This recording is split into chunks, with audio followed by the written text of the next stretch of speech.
Welcome back to Talama bersama saya Dewi Koto di channel The CG. Ini Jakarta Kare dan bersama udah Audi Joinaldi. Assalamualaikum dah. Dalam Wih, mantap. Apa dah? PSBB di Jakarta deh. PSBB lagi hari ini. Mulai hari ini 14 hari ke depan. Iya, karena angkanya naiknya cukup Iya. tinggi ya. Padang mah ada Padang naik juga ada. Padang Sumber naik 10, tapi kalau kita lihat ya masih ya kalau dibanding Jakarta juga setinggi Jakarta, memang pendudukan lebih sedikit juga. Ya. Tapi Sumber ini bagusnya adalah pengecekannya cukup banyak dan alhamdulillah positivity rate-nya. Jadi yang dilihat ini sekarang positivity rate kalau Ya. berapa persen kan. Kalau 7% artinya dari 100 orang 7 orang yang akan naik. Nah, tapi kalau Sumber Amboraso sekitar 7 sekian persen, 7 sampai 8%, sempat juga 6%. Jadi termasuk yang oke lah ya. Kita Aman kan juga ya, aman ya. insya Allah kita termasuk provinsi yang tingkat pengecekan dan penanganannya salah satu yang baik ya. Tercepat. Ya, tercepat dan baik. Ya, Baik. mudah-mudahan ada sumber kita aman. Amin. Begitupun Indonesia secara keseluruhan. Oke Sana, sebagaimana yang kita ketahui Sana ya, udah Audi berhasil memenangkan pilkada gubernur dan wakil gubernur Sumbar ya. Tidak, lalu sini dah ya, aman dah ya. Kalau dari KPU lah resmi, Ya. kan udah ditetapkan sebagai pasangan pemenang Ya. kalau dari KPU. Tapi kan masih ada proses-proses lain yang Tapi bergulir. la final kan dah. Kalau dari KPU lah final, tapi kan memang ada proses di Mahkamah Konstitusi ya, Berarti next stepnya di MA lah ya. di MK. MK sorry. Di MK lagi. Bila dilantik secara resmi tidak PPP. Kalau waktu pasnya lu tahu lah. Jadi masih ada beberapa proses, ada beberapa putusan yang kita tunggu. Ya, tapi sebenarnya secara aturan, alhamdulillah kemenangan kita ambang batasnya di atas ya. Iya. Di atas. Jauh Di atas. lumayan ya. Lumayan lah, lumayan. Kalau lebih tinggi kan tipis gitu dah. Ya, ada beberapa provinsi yang justru sangat tipis ya. Beberapa provinsi yang Amboja lihat macam di Kalimantan ada yang ya tipis. Ya kamu itu padiah deh kalau tipis ya dah. Iya. Kalau jalan itu pajaran kan. Kalau berjarak masih oke lah. Apa perasaannya dah? Perasaan, Iya kan? perasaan kini ada perasaan pas hari pencoblosan. Pas mengetahui pemenangnya gitu, pasangan Mayadi dan Audi Joinaldi gitu baik. Ya artinya itu mendapat kalau ya apa amanah lah ya, justru amanah. Bukan kita bereforia atau bersenang-senang tidak, tapi ini kan merupakan amanah ya, amanah yang justru tantangan dan juga beban yang harus kita lalui bersama, bahwasanya memang rakyat Sumatera Barat secara mayoritas telah memilih pasangan Amboja Buya. Jadi ya nggak ada perasaan senang berlebihan gitu, tidak. Justru kok tanggung jawab yang menunggu. Tanggung jawab yang menunggu di muka gini. Tapi tunggu lu, udah terakhir apa sobo berapa bulan ngalape? Ada sampai bulan. Ya 3-4 bulan dah di rumah ya dah. Aduh, gue rasa. Ambo serius bangga mana ambo dah bisa Kasih. ke rumah udah sebut dia udah balik ya kan. Nah, terakhir udah kamu ngecek ambo kepada aja bahasa Minang. Apa kira-kira dah? Agak lancar bahasa Minang kan? Iyalah. Jadi kan apa ya? Dan pasti banyak masyarakat Minang bata-bata segala macam. Ya. Gitu dah. Karena memang bapak dan ibu memang asli di sana ya kan, dari Padang dan dari Solok ya, jadi kan kalau di rumah ya acok ngomong bakso Minang kan pertanyaannya. Tapi kan kalau berbicara ya kemarin turun total lapangan itu kan 6 bulan lah ya, 6 bulan kalau Ambo dari sebelum penetapan. Nah, terus setelah penetapan tuh 3 bulan lah, Ya. lebih kurang. Jadi kan ya sobojo masyarakat mengecek bakso Minang. Pasti ada yang komplain kalau udah anak. Pak, bahasa Minang nggak Pak? Oh iya, bakso Minang Pak. Ada juga kadang-kadang ambo nio bertanya juga bahasa Minang Pak. Ini ada bahasa Minang. Ya lama-lama lancar juga. Iya. Ya alhamdulillah gitu kan, kita ngeliat orang bicara, mendengar ya lama-lama kan terbiasa lah. Nah, jadi dah ikut keseharian udah di Jakarta tuh harus dihijrah dah gue aku kan ke Padang Sumatera ya, Barat, jauh ya. keluarga apa tuh dah. Kalau memang sudah waktunya ya dilantik, tentunya saya pribadi ya akan fokus ya untuk membangun Sumatera Barat. Kalau Kiniko kan itu bilang ya masa transisi lah Kiniko ya. Iya. Jadi mempersiapkan segala sesuatunya, transisi dari pemerintahan yang saat ini ke insya Allah ke kami gitu kan. Ambo juga menyelesaikan apa yang banyak tertunda 6-10 bulan yang lalu, mulai dari usaha, bisnis, termasuk kuliah Ambo yang sempat tertunda. Nah, Kiniko kan kita coba selesaikan lah sebelum betul-betul menjabat. Dian Sua. Nah, itu masalah apa dah? Masalah bisnis lah yang jalan yang udah kelola itu tuh bisa via mobile saja atau apa gitu. Kalau secara general, karena Ambo berbisnis itu berpartner ya, partnership, kolaborasi, ya beberapa udah mulai dialihkan ke partner-partner bisnis. Beberapa posisi memang udah mulai ditinggalkan, jadi mengurangi kepadatan yang kita lakukan di dunia usaha. Jadi gini lebih juga banyak bersilaturahmi juga dengan tokoh-tokoh Minang, coba bersinergis membangun Sumatera Barat, macam-macam. Terutama dengan kaum milenial ya. Kaum milenial. Sesuai dengan jadi kalau gini ya banyak perantau-perantau Minang yang Nio Basobo berdiskusi, memberikan ide masukan untuk Sumatera Barat, termasuk juga tokoh-tokoh senior, Patang Tu, Ambo, Jobuya, Sobojo, Pak Azwar Ranas, senior Kitobana. Ini kan gubernur ketiga Sumatera Barat, pernah juga jadi Menteri Perhubungan kalau salah sama Menko Kesra zamannya Pak Soeharto. Terus kita juga bertemu dengan saudara-saudara kita yang menjabat sebagai duta besar yang berasal dari Sumatera Barat. Ya, terus juga bertemu dengannya banyak pihak lah, banyak pihak.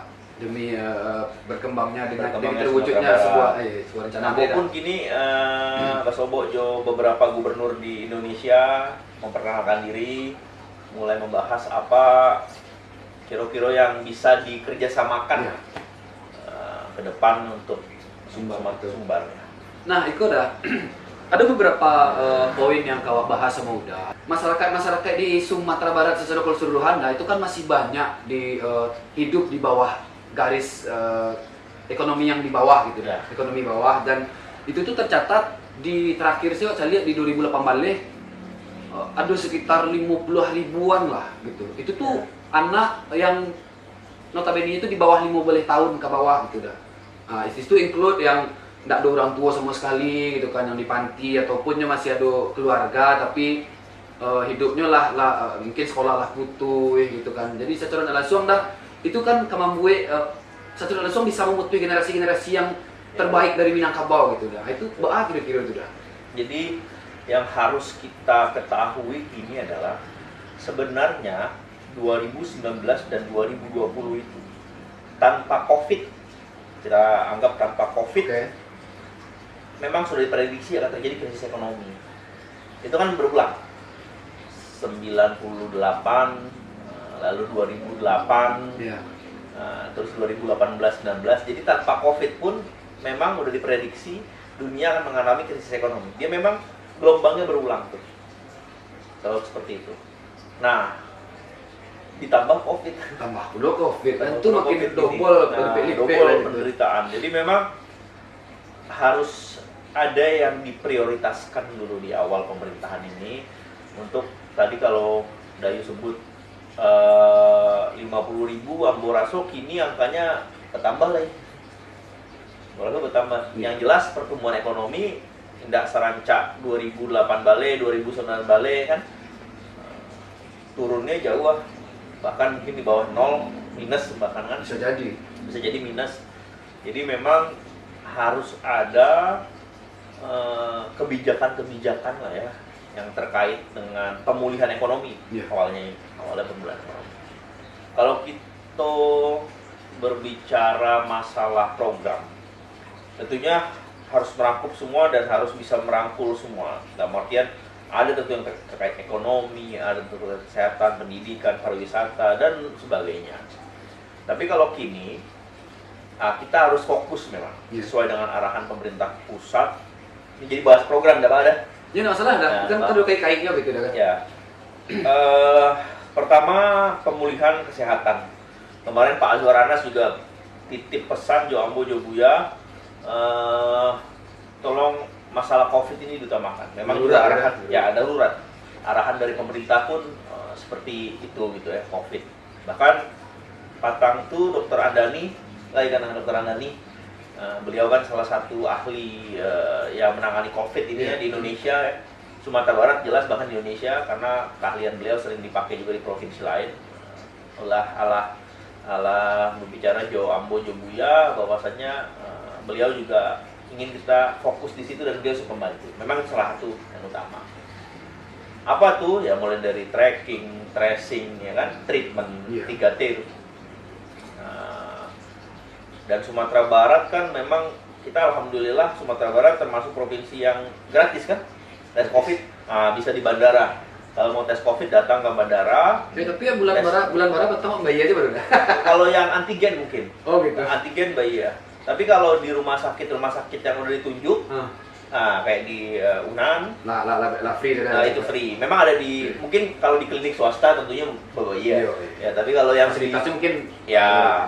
Tapi kalau yang di apa namanya tempat pemerintah, yang di bawah pemerintah, alhamdulillah sejauh ini masih gratis gitu kalau swab test. Jadi itu pertama. Yang kedua tentunya pemulihan ekonomi.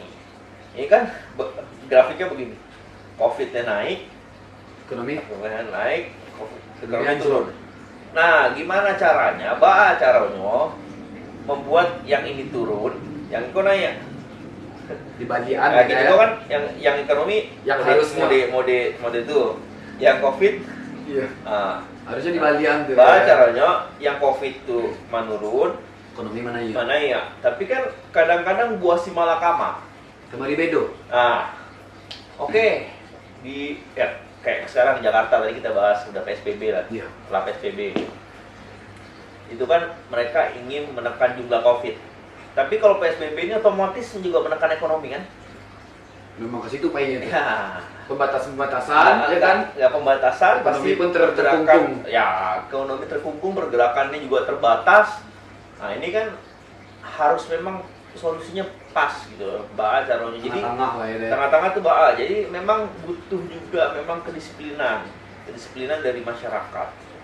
Memang nggak mudah, dari diri kita sendiri juga nggak mudah ya, untuk disiplin pakai masker. Walaupun masih banyak yang Kalau di Jakarta mungkin orang lebih takut ya, jadi Jakarta lebih horor sih. jadi orang lebih disiplin ya. Iya.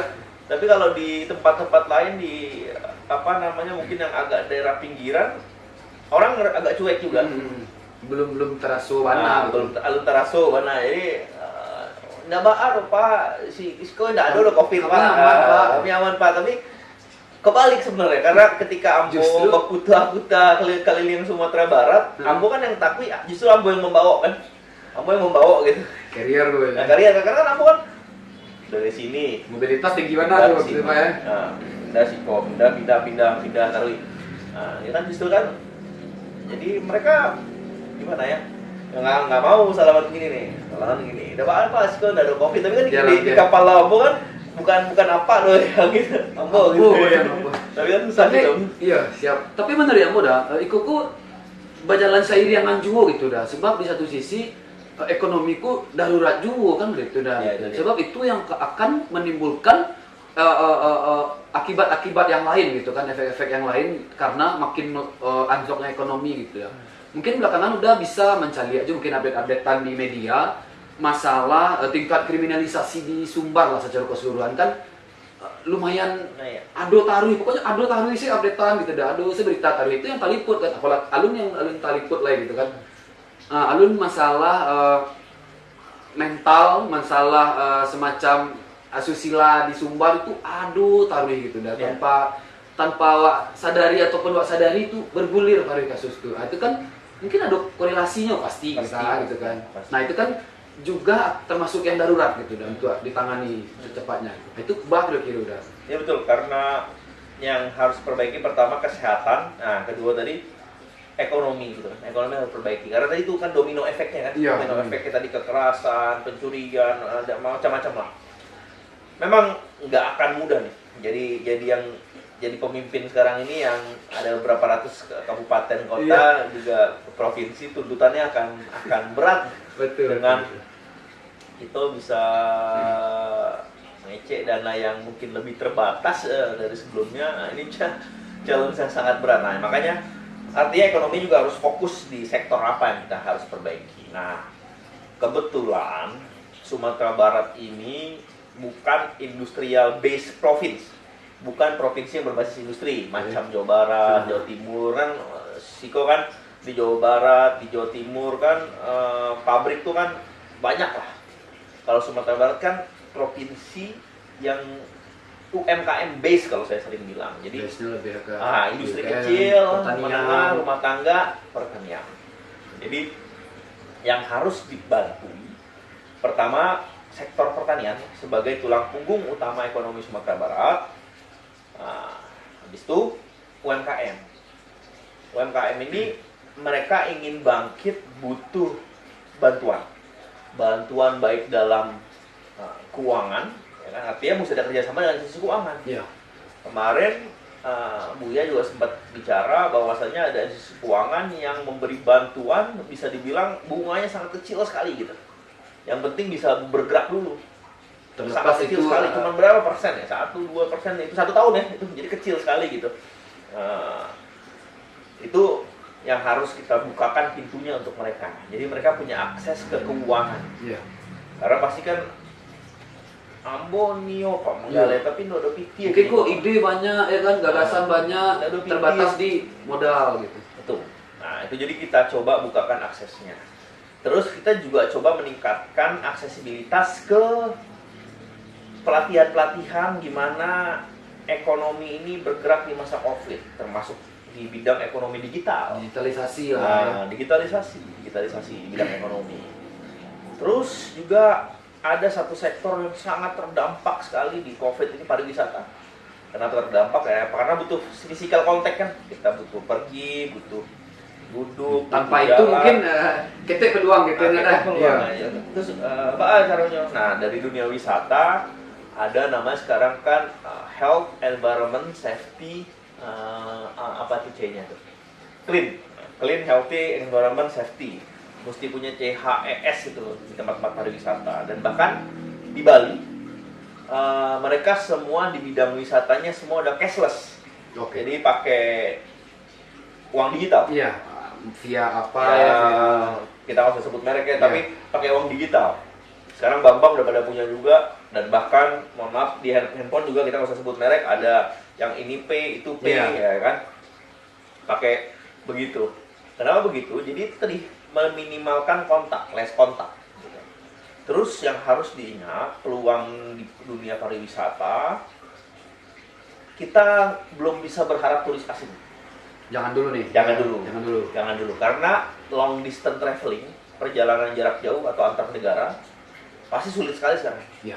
Contoh kemarin ke Singapura, teman bilang, wah masuk sana karantina 14 hari dan bayar sendiri. Hotel bayar sendiri. Nggak ada semacam subsidi segala macam. Minimal 2.000 sing untuk 2 minggu, 20 juta tuh. Jadi ya orang males lah. Nah, apa yang akan terjadi? Yang akan banyak adalah pergerakan turis domestik. Iya. Diprediksi bahkan akan ada 225 juta pergerakan untuk domestik. Contohnya, macam Ambo lah. Ambo biasa kalau akhir tahun Ambo ya liburan juga keluarga. Biasa keluar negeri mana. Nah, tapi tahun ini Ambo liburan ke pesisir selatan. Nah, Ambo pai ke Mande, pai ke Pulau Pagang, Ambo pai ke Payakumbuh 50 kota, pai memancing. Berarti ada hikmah Covid dia Aduh, muda kan. Ya sudah kalau lagi PT keluar kan. Kini biasa PT keluar, kini PT di Sumatera Barat kita buangnya. Sumbar kemarin anak-anak saya happy betul gitu. Berenang di laut, menyatu dengan alam ya kan.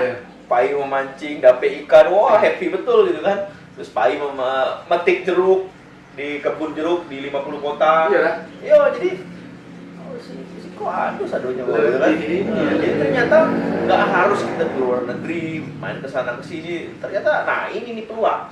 Ini peluang nih yang harus betul-betul kita manfaatkan. Saya ingin gitu, kami ingin memasukkan salah satu ikon pariwisata Sumatera Barat sebagai salah satu destinasi utama untuk domestik.